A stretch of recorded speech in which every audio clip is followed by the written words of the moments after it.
Priest for Life and the director of Stand True Pro Life Outreach. I am excited today. This episode, I have a good friend and somebody who I always joke as the most punk rock guy in the pro life movement. This is a man who, without his research and his talents, a lot of things that we do in the pro life movement wouldn't be possible. I'm sure he would say I'm over exaggerating a little, but Dr. Michael New is most of us consider the best researcher out there in this country, whether it's pro-life or not. And he happens to do a lot of the work for the pro-life movement.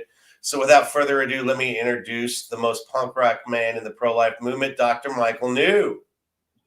Brian, thanks for having me. That's very high praise. Much appreciated. Thank you. Now, I do throw that title around between you and Tom McCluskey sometimes, but you're definitely he's tough competition. He's I think you edge him out. At least I know you know how to drink a Guinness better than him. So, Michael, how are we doing today? You're in Washington, D.C. joining us from you at Catholic University today? Yep, I'm here at the office at Catholic University where I teach economics classes to our business students. So here from the office. Very good. So, Dr. New, tell us what got you, what was your first exposure to the pro-life movement? What was the first thing that made you think, this might be something I might want to be involved in? Sure. I mean, when I was, in high school, I was like a lot of other high school students. I was running around trying to get good grades, involved in a bunch of fun activities. The pro-life issue was not really on the radar screen for me. But in 11th grade, I took a class on morality. I went to a Catholic high school, went to Central Catholic, and I'm very grateful that my parents sent me there in Pittsburgh. And we watched The Silent Scream. And as pro-lifers know, that was a video that was produced by Dr. Bernard Nathanson that shows an ultrasound of an abortion taking place. And I was in 11th grade, and I watched it, and I was just disgusted by it. But I still wasn't motivated. I thought to myself, abortion is a lousy thing in a world full of lousy things, and kind of just went about my life. And then I went to college, and I went to Dartmouth. I started there in the fall of 1993. And the only things I really enjoyed my freshman year at Dartmouth were some of the conservative political groups I was involved with. And that started steering more down a pro-life path. And then I remember sophomore fall, I was sitting at Mass one day, and I wish I could remember exactly what happened, but it just hit me like a ton of bricks. Abortion is a really important issue. This isn't like term limits or cutting the capital gains tax or whatever the issue of the week is this week. This is really important. This is life and death. And I thought I should be doing something about it. What do? I'm a student. Maybe I can start a campus group. So a little while later, I talked to our priest. I said I wanted to start a pro-life group. He told me that another student was already working on it. I emailed the student. We worked together, and I never looked back. Very good. Central Catholic. I have fond memories. I don't know if you know that I've spoken there a couple times. Actually, I did not know that. I'm glad glad they brought you in. I wish that they had done more on pro-life issues and I was there, but I do know they send a group to the March for Life every year. So I'm glad they've brought you in. It's a fine school, and very glad that I've always joked if it's all male. I've always joked if you're Catholic, you're a boy, and your dad cares about you, and you grew up in Pittsburgh, Central Catholic. That's where your dad sent you. It's amazing because I've spoken at several schools in Pittsburgh. I've spoken at Catholic schools all over the country, and the level of pro-life should be equal. It should be, at every Catholic high school, there should be this is a priority. This is something that you're taught. This is something that we're going to bring people in for. This is something we're going to do. But unfortunately, Dr. New, you and I both know that's not true.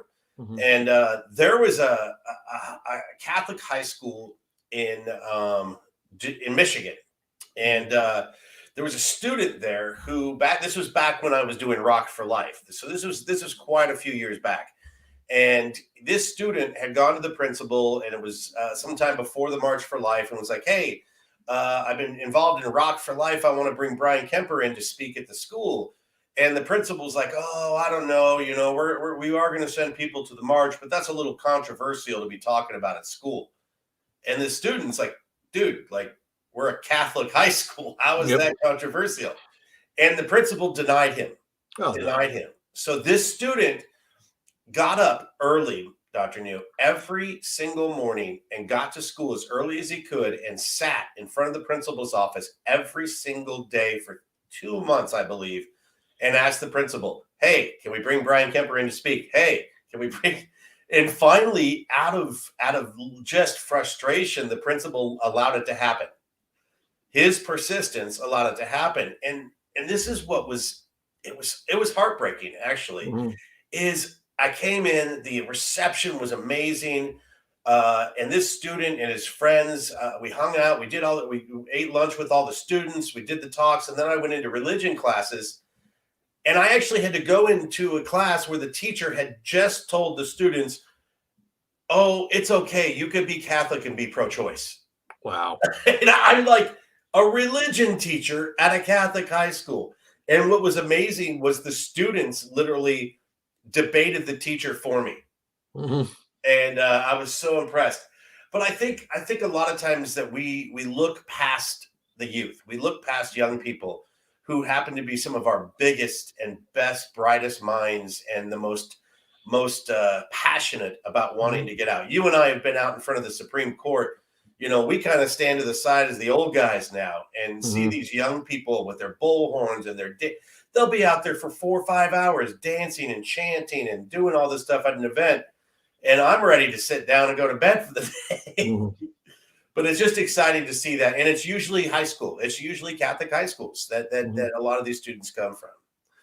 No, I agree with you. I mean, young people are doing a lot of important work. I mean, historically, a lot of work on abortion, frankly, both for good and for ill, has been done by young people.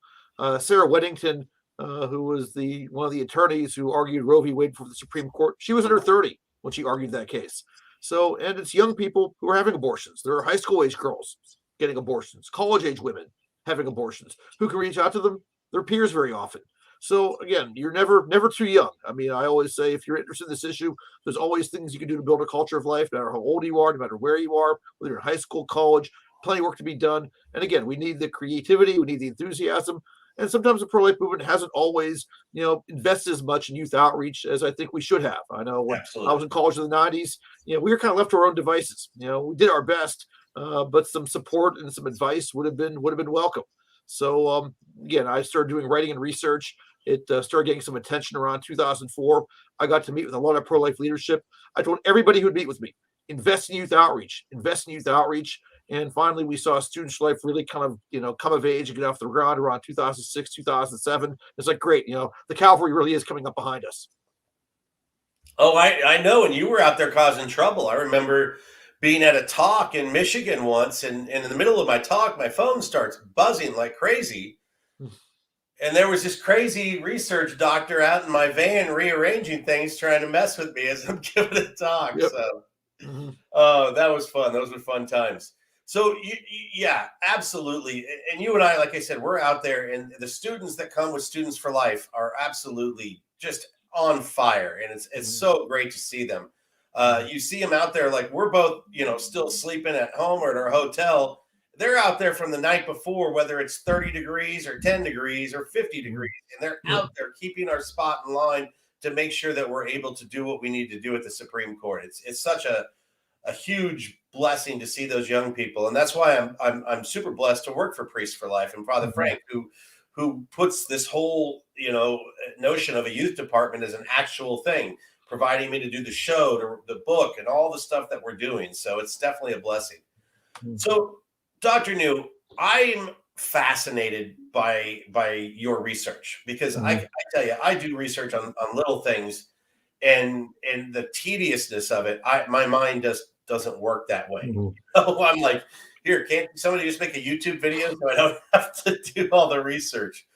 But what got you passionate about doing research for the pro life movement? Like Um, I kind of stumbled into it sort of by accident. I was always pro-life. I mean, I was involved in the campus pro-life group as an undergrad. I got into a PhD program at Stanford as a Stanford grad student. I was involved with the pro-life group there. I was very proud. We worked with some students at UC Berkeley, actually at a pro-life rally on the Berkeley campus. We had Sharon Foster, Feminist for Life, spoke, who actually got a good reception. The protesters liked some of what Sharon had to say. She said that Berkeley should be more accommodating toward parenting students and pregnant students, and even the pro-abortion folks were sympathetic to that at some level. So I had a very good experience there, but I didn't really get working on kind of pro-life research until after I left grad school. That my dissertations dealt with state level budget rules and fiscal limits, which is a bit of a dry topic. But it got me thinking because, I studied the 1970s tax revolt. And one thing I saw was that, a lot of the things that, fiscal conservatives did to try to limit the growth of government didn't work well in the long term. They had intended to do something good from their perspective, but a lot of what they tried just was not terribly effective, at least in the long term. And I, was thinking about the pro-life movement. I thought, you know what, we work really hard trying to pass all these good state level pro-life laws. We try to pass parental involvement laws and informed consent laws, and we don't want state Medicaid programs funding abortion. Well, this is great, but are we actually saving lives? Are we actually lowering the abortion rate by doing this? So I had a background in state politics. I saw there was some, abortion data put out by the Center for Disease Control and by the Guttmacher Institute. So I decided to do a study on the impact of state level pro-life laws. And at this time, I was a researcher. I had left Stanford. I was at Harvard. I had a research job there. I was teaching adjunct at UMass Boston. And, I was No, doing a but as you study. get into this, Dr. New, explain real quick though what Guttmacher is, because I think a lot of people don't realize that they are basically the research arm of Planned Parenthood. Am I correct? Yeah, at one point they were the research arm of Planned Parenthood. They had a direct connection. They've tried to kind of separate themselves a bit, I guess, since 2006 or seven, but they are still a research institute that supports contraception, strongly supports legal abortion. I do a lot of writing trying to critique their studies and show, I think, how they often mislead people. But they do provide some data on state abortion rates that has been useful to me and other researchers. So, and I kind of just use that as a backup. I look at both data from the Center for Disease Control that comes from the government and data from Guttmacher that they release on their own. So, I do the study on state level pro life laws, and I found that there was good evidence that all of the incremental laws do good. If you pass a parental involvement law, minor girls are less likely to get abortions. If you prevent your state Medicaid program from funding abortion, abortion rates go down.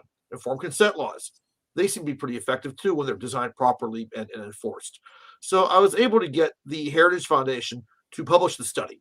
It was, came out, I think, the day of the March for Life in 2004. And it was a comprehensive study, looked at nearly all 50 states for about 15 years, held constant, demographic, economic factors, and showed a lot of the incremental state level pro-life laws actually do work. And we are making some real progress getting abortion rates down by passing these laws. And the study came out, and I just kind of thought the pro-life movement would come along and pat me on the head and tell me what a nice guy I was, and that's a good study and good work, and that'd be it. It didn't work out that way. People were really interested in these findings, and I was getting lots of invitations to write and speak, and I was happy to do that. And one thing I kind of realized, as this was going on, is the pro-life movement really didn't have its own in-house social scientist. We didn't really have anybody who could critique polls and other kinds of research that their opponents were trying to disseminate. And I had the background to do it. I had a master's degree in statistics and a PhD in political science, both from Stanford. And I saw this as a real need I could fill, and I was happy to do it. So I kept doing research on the impact of state level pro-life laws.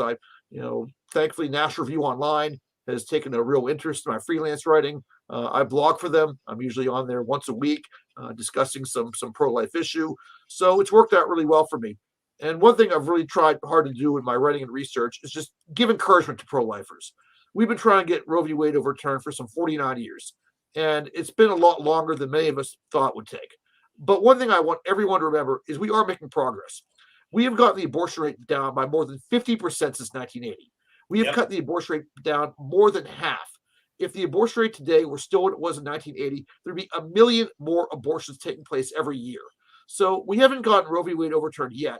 We've made some real progress getting abortion numbers down. It's important to know that one of the big reasons why numbers are going down is because more unintended pregnancies are being carried to term. Again, we have data on this. That if a woman faces an unintended pregnancy today, she's a lot more likely to carry that pregnancy to term than she was, say, 25 years ago.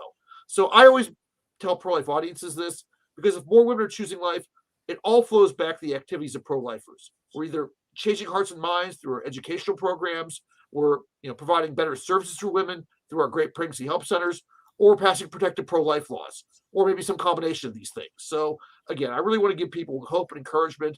I wish we could make progress faster, but we have made progress. And I always tell folks to stay the course. We're going to win this in the end. So, Dr. New, one of the things, obviously, the other side is panicking. They're seeing that these laws are effective.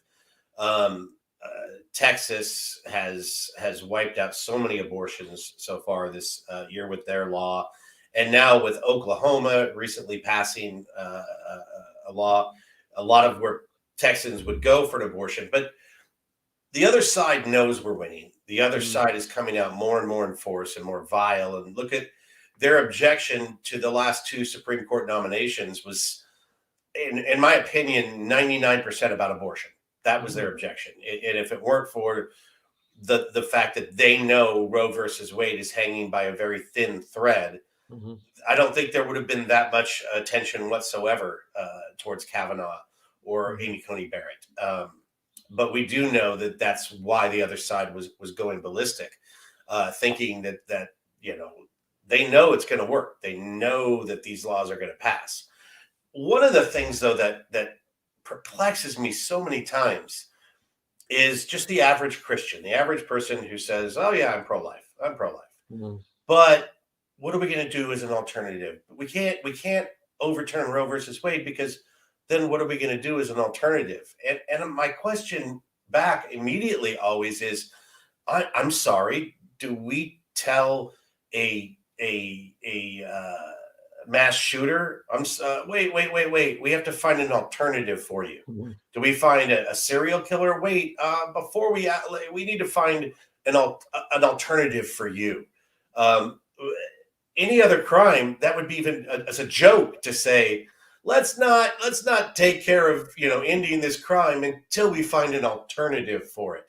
The only alternative to killing children is not Yep. killing children, and that's what we need to understand.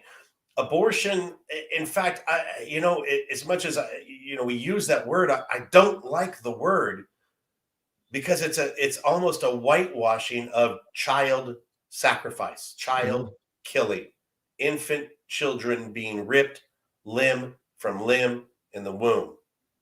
But we whitewash it because we don't want to offend anyone. We don't want Mhm.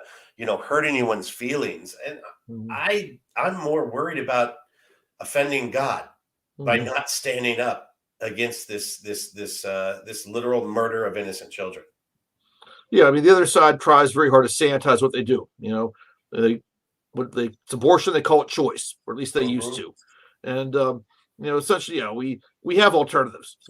If women want to carry pregnancies to term, we have lots of groups willing to help them. There's close to 3,000 pregnancy help centers that offer a very impressive range of Yes. services for pregnant women in need. And there's more pregnancy help centers than abortion facilities. And while abortion facilities are closing, pregnancy centers are opening up. And many states are really helping out. That Texas has an alternatives to abortion program, and they appropriate like $100 million to help women in need. And there's very little coverage of that with the Texas heartbeat law. All the mainstream media wants to talk about is women going to other states, and I don't deny that's happening. I mean, laws aren't magical, and some women, I'm sure, are circumventing the law and getting abortions elsewhere. But there's been almost no coverage of the pregnancy help centers in Texas that are working very hard to help women in need. Very little coverage of the alternatives to abortion program that the state legislature very generously funded. So it's frustration, but as pro-lifers, we have to keep doing our work well. Be a faithful, be a prayerful witness. There's no shortage of good ways to build a culture of life, and we can't always be discouraged by others. And it's amazing, Dr. New, that not only will they won't cover the crisis pregnancy centers or the pregnancy help centers, they are actively and extremely actively trying to shut them down. Hmm. We've seen this in several states, and these pregnancy help centers, because they do not offer abortion, because they Yep. believe abortion is the killing of an innocent child. Hmm. That there are people trying to force these faith-based pregnancy help centers to make abortion an option, Yep. and it's asinine to me, Hmm. because the abortion mills are not pushing adoption. The Hmm. abortion mills are not doing anything but selling abortion. Hmm. That's what they're doing. They're not only making money off the abortion itself, but then they make money selling the parts of the babies. Hmm. And um, you know, you and I have seen it over and over. We've seen it. We saw it a couple weeks ago in Washington D.C. with our friend Lauren. Hmm. who rescued these children, 110 who have been buried and given the proper cemetery funeral, but the other five who when you saw the pictures of these babies, Hmm. Dr. New, you can tell how late term these Hmm. babies were. You can see that it not being in the situation it was in, if it was cleaned up, you would think that that was a delivered human being, Yep. you know. But we've seen the truth, and the abortion industry, they have no interest in the truth whatsoever. And I think that you probably see that more than a lot of people, because one of the all the stuff you do, the research, you have a doctorate, you have all of this stuff going on. Yet I can't go on a Saturday morning on Facebook without seeing you standing outside the abortion mill in Washington, D.C., spending hours of your day every Saturday and probably other days when you can, Hmm. offering these women an alternative to killing their babies, offering them that, listen, if you're walking in there right now to make that decision to Hmm. kill your child, whatever the reason you might be making that decision, we're here to help you. We're here to take care of you. We're here to give you any help you need. I think for most people, the work that you do on your own is enough to make your head spin, but then you spend your free time out in front of the abortion mill. Why are you there? Why do you go to Planned Parenthood, Dr. Neal? It's interesting. At one point was aware of kind of sidewalk concerts and sidewalk ministry, but didn't really feel called to be involved. And I read a book about, it was back in 2006, so I guess it was about 16 years ago or so, called Wrath of Angels. It's not a sympathetic book, but it does talk about kind of, Operation Rescue and direct action, and even things in the 1970s that preceded what got a lot of media coverage subsequently. And I just kind of read this book, and I just felt really called that if abortion really is as wrong as I think it is, the writing and the research is great and makes a contribution. But I really felt I couldn't just fight this issue behind a desk. I really had to be out there where abortions are taking place, at least trying to do what I could to offer women seeking abortions some alternative. And when I first felt called to do sidewalk ministry, I was actually a professor at the University of Alabama. And I'm not going to lie, I was terrified. I'm like, what if I go to the abortion clinic and I run into a student of mine, or I run into a colleague of mine? What if they file a complaint against me? At the time I was, not tenured, and I didn't, necessarily need, complaints and grievances being filed against me by others. And then, I was reluctant, but I thought about it, and I'm like, Michael, if God's really calling you to do something, He'll take care of you in the end. If this is what you're supposed to be doing, it'll work out in the end. So, with a group of students involved in the pro-life group at University of Alabama, we started going out to the clinic on Saturday mornings and praying and trying to offer alternatives. And interestingly, I never ran into a student of mine out there, never ran into a colleague, never had any trouble from any faculty colleague or dean at UA Okay. during my time for the sidewalk counseling I was doing there. And again, I arrived in Washington D.C. in 2018 to start this new position at Catholic University of America. I spent a little bit of time getting settled in, and then one Saturday I woke up, ran a few errands. It was still early, so I thought to myself, I'll go to the D.C. Planned Parenthood, help out the pro-lifers. I showed up there, and I was surprised. We only had two pro-life people sidewalk counseling that morning, and we used to have a lot. We used to have 20 or 30. But what happened was they moved locations, and some people moved away. Just circumstantially, people just weren't showing up. So I thought to myself, you know what? We need to get this going again. It's great that two people came, but we need more than two people. We just need to really have strength in numbers out there. So I'm going to show up every Saturday morning at 9 a.m. I'm going to put it on Facebook. I'm going to send out an email to my friends. And the world didn't bang down my door, but eventually people did start showing up, and the sidewalk ministry has become much more developed as a result. Dr. Nidhi, I wouldn't give you grief for it. The only grief I'd give you is for associating with the University of Alabama in any way. Now, Bryce Griffin, our friend, is going to smack me in the back of the head once she sees this show. Mhm. But, it can be horrifying. It can be scary. It can be very Mhm. scary to go out there and to put yourself out there in those situations. And you and I believe you were there. Was it 2 summers ago when the man threatened to shoot me? Yep. That's happened to me several times. I've actually had different things, but I've never been hurt. I've Mhm. never been hurt. God's always protected, and it's always worked out. And Dr. New, I don't know if this has happened to you yet, but back when I first started sidewalk counseling in the 90s, early 90s, I was at an abortion mill in California, and I was standing there just holding a sign that just said, abortion kills children and Jesus heals and forgives. I had two signs. It was Mhm. during the life chain time. And this woman walked up to me at this abortion mill and said, "You don't know this, but you were standing here. I remember you standing here this many months ago." And then Mhm. she handed me her little baby. Wow.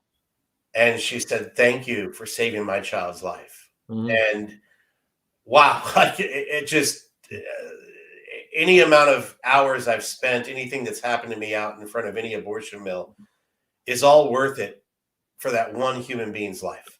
Absolutely. That one human being's life. And I know you've seen saves, you've seen women turn Mhm. around. We're not doing this for profit. We're not out there Mhm. making money. There's no, we are doing this for souls. And because there are human beings that are being led into buildings and they come out the back in a medical waste box, Yep. like those babies in DC. And Yep. that's why we're there, because we need to see an end to child killing. Now we only have a few minutes left, Michael. The last 2 minutes, I'd like you just to let people know how they can get involved in sidewalk counseling. If anybody who's watching in the DC area and such, just an encouragement for people that are out there doing it now also. Sure. If you're in the DC area, you can email me. My email address is michael.j.new@gmail.com. You can also ping me on Twitter. My Twitter handle is on the screen at Michael_J_new. And no matter what you can do, it's appreciated. If it's just once a month for an hour, that's valued and appreciated. So just because you don't have a ton of time on your hands, if you can just join us one morning a month, you're doing something great. So, and if you want to be trained, if you live somewhere else, Sidewalk Advocates for Life, has some very good training programs, both online and in person. I'd recommend looking them up online. They do some very good work as well. So again, I think there's many great ways to build a culture of life, but there's really nothing quite like being there when the abortions are taking place. I think that's the best thing pro-lifers can do. And I think if there's any students, high school, college students who like to do research, who like to crunch numbers, who like to do that Mm. kind of stuff, contact Michael New, Yeah, contact Dr. New, and find out how you can maybe use some of your talents to do some research for the pro-life movement. I'm sure, Dr. New, there's probably so many topics you'd like to tackle that you just don't have the time for. Maybe absolutely. If people can put data in the spreadsheet for me, that'd be welcome. I mean, I could always use some research help, and I'm not a rich person, but I can offer some compensation. So if you want to get involved with pro-life research, talk to me. I'm happy to have a chat with you and see what we can't work on together. Excellent. Well, Dr. New, I appreciate it. The time has flown as always. I cannot wait to see you the next time I'm in DC. We'll hang out at the Dubliner and have a Guinness and talk Yep, about pro life, and then get out there and get active. absolutely. Anyway, Sounds like a this plan. is why don't you go ahead and say a closing prayer for us, Dr. New? All right, when we're sidewalk counseling, we always end with the St. Michael prayer. So I'm going to close with that one. St. Michael the Archangel, defend us in battle, be our protection against the wickedness and snares of the devil. May God rebuke and we humbly pray. And do thou, O Prince of the heavenly hosts, by the power of God, cast out Satan and all the evil spirits who prowl about the world, seeking the ruin of souls. Amen. Thank you. Well, everybody, this has been Pro Life is the New Punk Rock. I am Brian Kemper, the Director of Youth Outreach at Priests for Life and Director of Stand True Pro Life Outreach. Thank you for joining us on the show, and we'll see you next week.